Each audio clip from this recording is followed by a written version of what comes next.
Newton کے قوانین حرکت یعنی حرکت کے قانون۔ اس سبق میں ہم پہلے حرکت، اسراء، ہٹاؤ، رفتار، فاصلہ سمجھ چکے ہیں۔ اب نیوٹن کے حرکت کے قانون دیکھیں گے مساوات اگلے پیریڈ میں۔ نیوٹن کا پہلا قانون ہے، ساکن چیز حالت سکون میں رہتی ہے اور حرکت کرنے والا جسم حرکت میں ہی رہے گا جب تک بیرونی قوت عمل نہ کرے۔ مطلب اس کا ہے کہ ساکن چیز کو حرکت دینے اور حرکت کرنے والے جسم کی سمت بدلنے کے لیے قوت ضروری ہے۔ اس کو اینیمیشن کی مدد سے اور سمجھنے کی کوشش کرتے ہیں۔ جمود کا قانون: ہر جسم کے اندر اپنے آپ کو ساکن رکھنے کی قوت ہوتی ہے۔ اس کے متوازی یا زیادہ قوت لگانے پر ہی اس کے اندر حرکت پیدا ہوتی ہے۔ یہ اینیمیشن دیکھیے۔ ایک 30 کلو کا کرہ ہے، آسانی سے ایک فرد اس کو حرکت دے سکتا ہے۔ دوسرا کرہ 300 کلو کا ہے، لیکن ایک آدمی اس کو حرکت نہیں دے سکتا۔ اس کے لیے ہم کو قوت بڑھانے کی ضرورت ہے۔ جب قوت بڑھائی جاتی ہے تو اس طرح حرکت پیدا ہوتی ہے۔ متوازی یا زیادہ قوت سے ہی حرکت پیدا ہوتی ہے۔ ہر جسم کے اندر اپنے آپ کو حالت سکون میں رکھنے کی قوت ہوتی ہے۔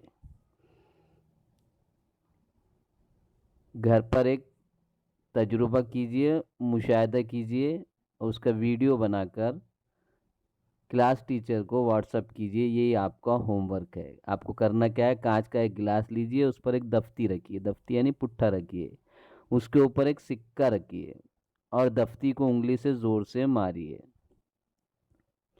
دوسرا تجربہ بھی ہم کر سکتے ہیں یا آپ نے کیا ہوگا اور مشاہدہ بھی کیا ہوگا۔ کیرم کی گوٹیاں جب ایک کے اوپر ایک رکھی جاتی ہے تو صرف اسٹیکر مارنے سے نیچے کی گوٹی کے اندر حرکت پیدا ہوتی ہے، باقی کی تمام گوٹیاں ایک جگہ رہتی ہے۔ ایک کار کیوں ٹکرائی دیکھیے۔ اب کچھ سوالات کے جواب دیجیے۔ کار پیڑ سے کیوں ٹکرائی؟ دوسرا گولا کب حرکت کر سکتا ہے؟ سائیکل کی سمت بدلنے کے لیے ہم کیا کرتے ہیں؟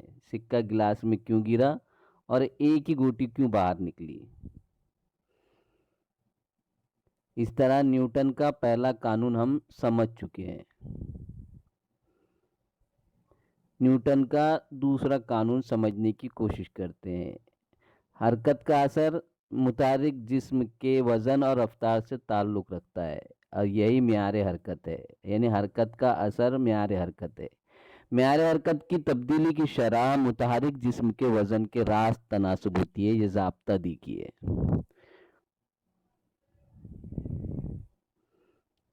حرکت کا دوسرا قانون اور بھی ہم سمجھنے کی کوشش کرتے ہیں مثال کے ذریعے سے۔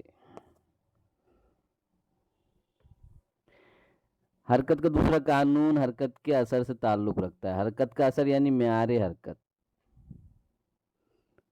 حرکت کرنے والے جسم کی رفتار اور وزن کے راست تناسب میں ہوتا ہے۔ اس لیے ٹینس کے بال اور کرکٹ کے بال کو پکڑنے کے اثر میں فرق ہوتا ہے۔ حرکت کا تیسرا قانون: ہر عمل کا رد عمل مساوی لیکن مخالف سمت میں ہوتا ہے۔ یہ بہت ہی آسان ہے، آپ بغیر سمجھائے بھی آسانی سے سمجھ سکتے ہیں۔ قوت جب نیچے لگائی جاتی ہے تو جسم اوپر جاتا ہے۔ غبارے میں سے ہوا نیچے کی طرف نکلتی ہے، غبارہ اوپر کی طرف جاتا ہے۔ یہی تجربہ مشاہدہ ہم کشتی میں سے اترتے وقت کرتے ہیں۔ جب ہم آگے کی طرف جاتے ہیں تو کشتی پیچھے کی طرف جاتی ہے۔ کاغذ پر سوال لکھیے، اس کی تصویر نکال کر کلاس ٹیچر کو واٹس ایپ کیجیے۔